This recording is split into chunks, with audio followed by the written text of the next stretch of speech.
சின்ன மருமகள் சீரியல் இன்னைக்கான எபிசோடில் சேது உள்ளே தூங்கிட்டு இருப்பாங்க. ஜன்னல் வழியாக ஒரு பாம்பு வருது. அந்த பாம்பு சேதுக்கிட்டேயே போயிடுது. அந்த பாம்பு இருக்கிறது கூட தெரியாமல் சேது தூங்கிட்டு இருக்காரு. தமிழ்ச்செல்வி அந்த பாம்பை பார்த்துட்டு ரொம்ப ஷாக் ஆயிடுறாங்க. தமிழ்ச்செல்வியோட தங்கச்சி பாம்பு பாம்புன்னு கத்திடுறாங்க. யாராவது வாங்களே, பாம்பு இருக்குது, மாமாவை காப்பாற்றுங்க அப்படின்னு சொல்கிறாங்க. அப்போ தான் சேது முழிச்சே பார்ப்பாங்க. அவங்களும் பாம்பு இருக்கிறத பார்த்துட்டு ரொம்ப பயந்துருவாங்க. தமிழ்ச்செல்வி ஏதோ பண்ணி அந்த பாம்பு ஒரு வழியாக பிடிச்சிருவாங்க. தைரியமாக புத்திசாலித்தனமாக அந்த பாம்பை பிடிச்சிட்றாங்க. ராஜாங்கம் ஒரு முடிவு எடுக்கிறாங்க.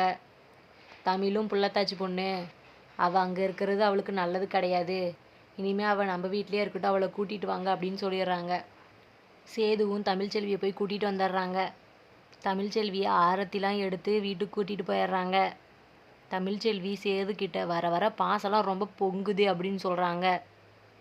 சேதுவும் பொங்கல் வருதுல்ல, பொங்க தான் செய்யும் அப்படின்னு சொல்லிட்டு தமிழ்ச்செல்வியை உள்ளே கூட்டிகிட்டு போயிடுறாங்க.